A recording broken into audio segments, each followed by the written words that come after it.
Let's also update you on yesterday while we were doing the show.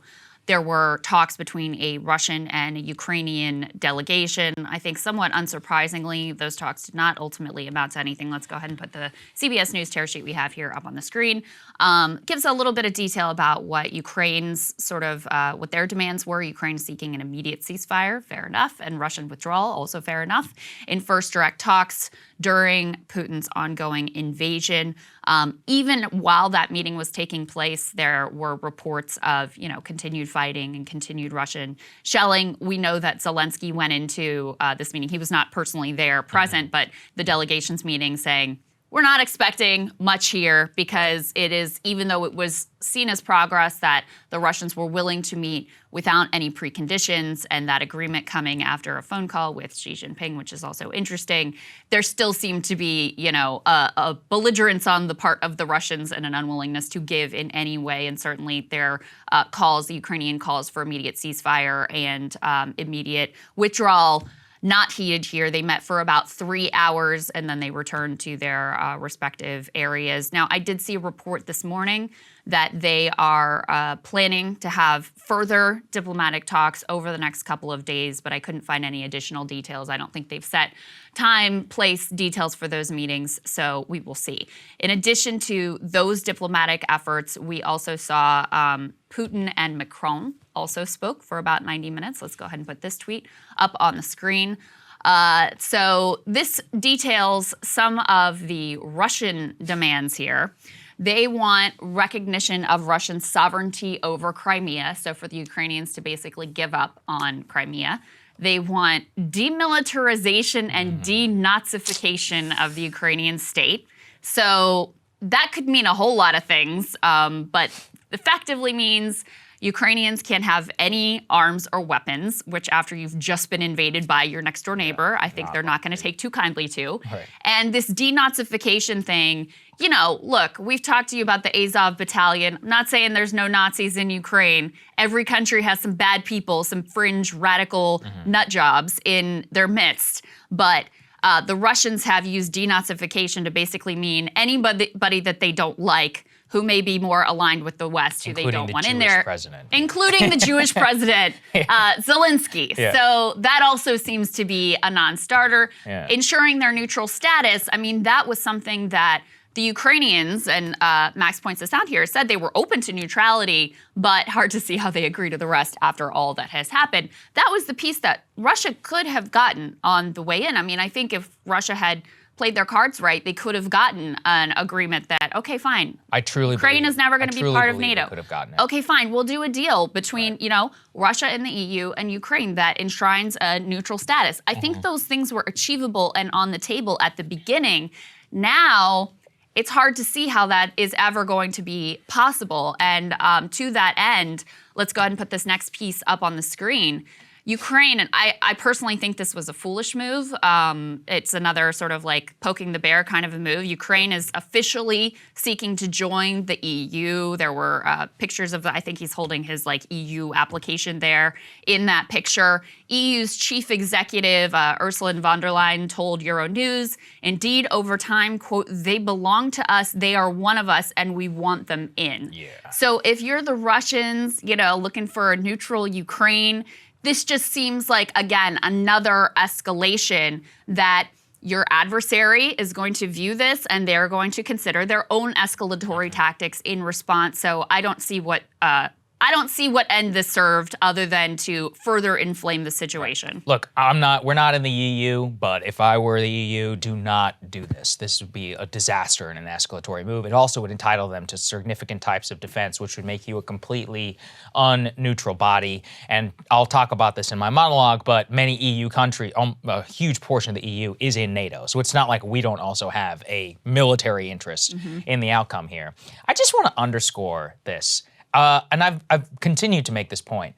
why Putin's move is so colossally foolish. Ukraine, yeah, they're going to give up their military, their militarization and arms after you invaded their country. Okay, good luck. You want neutrality? Now they're applying for the EU status. Finland, their neighbor, had an emergency meeting last night in order to vote in order to join NATO. And NATO is now talking, says that they could admit them within 24 hours. By the way, I would be completely against that. We don't need any more NATO countries against the Russian border. But that's not stopping Finland from trying. From seeking and membership. now you are seeing the same thing. Romania, Poland, elsewhere. I think British Prime Minister Boris Johnson is in Poland today. I mean, the complete solidification along the Russian border of former Soviet states who are looking at this and freaking out, seeking both arms and now NATO membership or EU membership, or Sweden shipping anti-tank missiles to this conflict. Norway is sending lethal aid to Ukraine.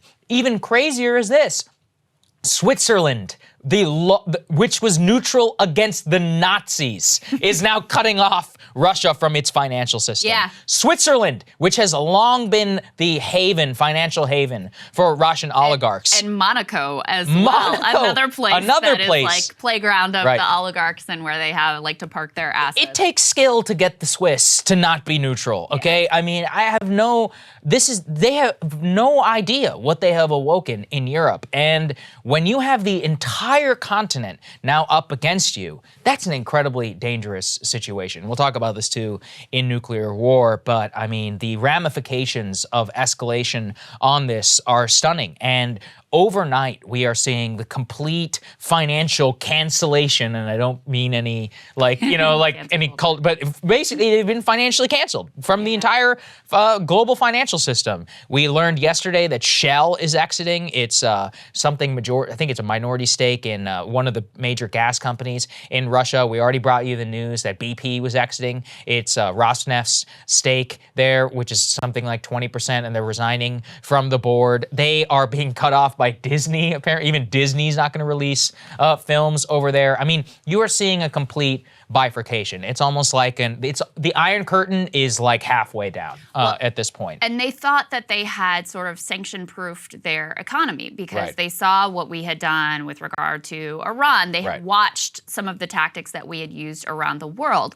And they understood in a way that I don't think that we have totally processed the risks that come with globalization. This sort of financial leverage you hand to all of your trading partners when you depend on them for this or that good or trading relationship. And so what their strategy was is to, number one, have very low levels of debt, and number two, to store up these foreign reserve currencies. Yes. And so when we were going to cut them off of SWIFT, they sort of felt like, oh, we can handle that. And China has their own sort of burgeoning competitor to SWIFT that isn't used extensively, but still provides some kind of an alternative.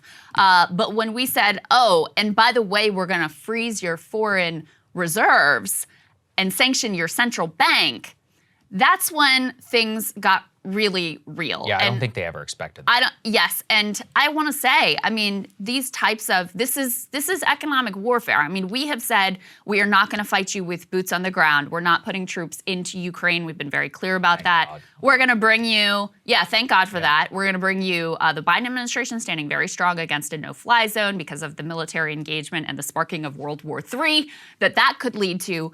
But we are engaged in a wholesale economic war, which is going to be devastating not just for Putin and his oligarchs, but for the entire Russian population.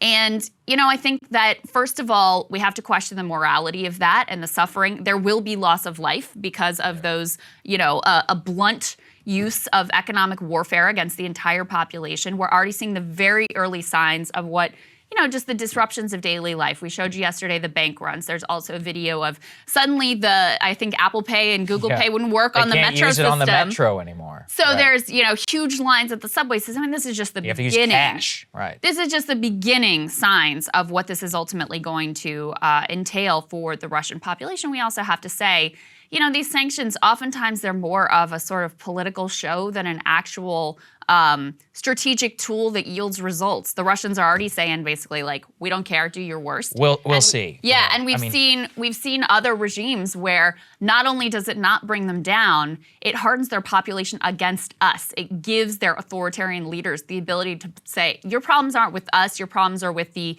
US and these other Western countries that are making your life miserable. Yeah. So there's a lot to be said about that. There were two other little updates I wanted to give you guys. Number one, yesterday I said the EU was supplying fighter jets. It does not look like that worked out. Right. The countries that were supposed to be sending the fighter jets were like, nah, I don't think Poland and Romania were like, that's not gonna happen. we're not doing that. So that didn't come More through. out of selfish interest, apparently, Krystal. They were like, look, we're on the we border need too, them and we ourselves. also need these. Exactly. Yeah. And then the other thing, just in terms of tracking the Russia-China relationship, is in Beijing yesterday, their foreign ministry spokesman said at a regular press briefing that Russia and China are strategic partners but not allies. I also said, of course, China would not interfere in the Ukraine crisis, but there was some reading into that language of strategic partners versus allies, especially given that very recently they were, signing statements about the limitless nature of their partnership. So this seems to be China kind of taking a little bit of a step back to see how this all plays out. Yeah, I mean, China basically does not want to be geopolitically isolated in the same way that Russia now finds itself completely, cut off from the global financial system. And if they float them in the same way, they're not going to be received as kindly. It's interesting, in the Iranian context, there were a lot of our U.S. allies who continued to buy stuff from Iran, even when they were sanctioned. South Korea, China, many other countries. Yeah. This is so universally despised and basically being cut off. You see the Japanese siding with us. You see many of the Asian Western allies siding with us. That if China were to, wholesale back the Russian economy, they would have consequences in Asia, not just inside of, in terms of their relations with the West. So, they've miscalculated significantly and are trying to push themselves back. Diplomatically, I think the main thing we can point to is that literally the entire world seems unified against Russia. That can be a good thing. It can also lead to a significant amount of tension, and it could back Putin into a corner, which we'll get to in our nuclear war segment. Yes, okay. Indeed. Hey guys, thanks so much for watching. That's right. Just as a reminder, you can become a premium subscriber today. Watch the full show completely uncut, our reactions to each other's monologues. You get to listen to it. You get to ask us questions, all that good stuff. Link is right there in the description or at breakingpoints.com. Best of all, great way to say screw you to the mainstream media.